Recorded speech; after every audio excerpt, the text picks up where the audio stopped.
অনুষ্ঠিত কৃত্রিম বুদ্ধিমত্তার বিশ্ব সম্মেলনে এই ক্ষেত্রে ভারতের অগ্রগতি প্রশংসিত হয়েছে। প্রধানমন্ত্রী বলেন, আগামী 8ই মার্চ আন্তর্জাতিক নারী দিবসে তিনি বিভিন্ন ক্ষেত্রে দেশের নির্বাচিত কিছু অনুপ্রেরণাদায়ী নারীর কাছে একদিনের জন্য তাঁর সামাজিক মিডিয়া অ্যাকাউন্টগুলো হস্তান্তর করবেন। প্রধানমন্ত্রী আরও বলেন, ফিট ও সুস্থ জাতি গঠনের জন্য স্থূলতার সমস্যা মোকাবেলা করতে হবে। এই প্রথমবারের মতো নারী শান্তিরক্ষীদের দুদিনের সম্মেলন আজ থেকে নতুন দিল্লিতে অনুষ্ঠিত হচ্ছে। ভারতীয় প্রতিরক্ষা মন্ত্রক এবং জাতিসংঘ শান্তিরক্ষা কেন্দ্রের সহযোগিতায় পররাষ্ট্র মন্ত্রক এই সম্মেলনের আয়োজন করেছে। সম্মেলনে বিশ্বের 35টি দেশের নারী শান্তিরক্ষী বাহিনীর প্রতিনিধিরা অংশ নেবেন। বিদেশমন্ত্রী ডক্টর এস জয়শঙ্কর সম্মেলনে মূল বক্তব্য রাখবেন।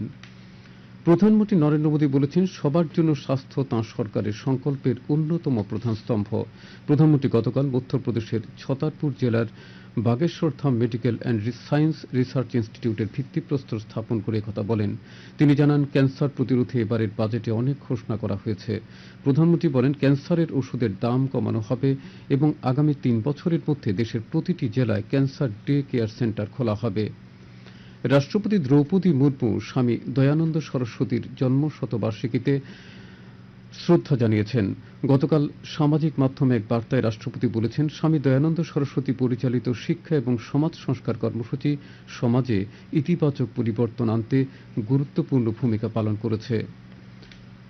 পরম পুরুষ রামকৃষ্ণ পরমহংসদেবের 190তম আবির্ভাব তিথিকে সামনে রেখে গতকাল কৈলাসহর রামকৃষ্ণ মিশন আশ্রমে এক রক্তদান শিবির অনুষ্ঠিত হয়।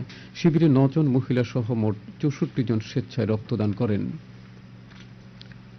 73তম বিএন মল্লিক স্মৃতি all India police football championship আজ থেকে রাজ্যে শুরু হচ্ছে। আগরতলার উমাকান্ত স্টেডিয়ামে সকাল 9:30টায় প্রতিযোগিতার আনুষ্ঠানিক উদ্বোধন করবেন মুখ্যমন্ত্রী অধ্যাপক ডাক্তার মানিক সাহা। এই আসরে 45টি দল অংশ নিচ্ছে।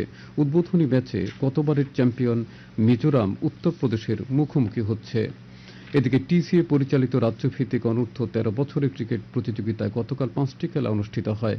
এতে তেলিয়ামুড়ার মাঠে খোয়াই 140 রানে জিরানিয়াকে, কৈলাসহরের মাঠে ধর্মনগর 16 রানে কমলপুরকে, শান্তিরবাজারের মাঠে অমরপুর 10 উইকেটে সাব্রুমকে, সাব্রুমের মাঠে উদয়পুর 174 রানে শান্তিরবাজারকে এবং ধর্মনগরের মাঠে তেলিয়ামুড়া 26 রানের লংতরে ভ্যালিকে পরাজিত করে।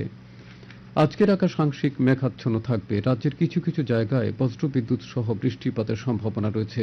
দিনের তাপমাত্রা সর্বোচ্চ 31 ডিগ্রি সেলসিয়াস এবং সর্বনিম্ন 18 ডিগ্রি সেলসিয়াসের কাছাকাছি থাকবে।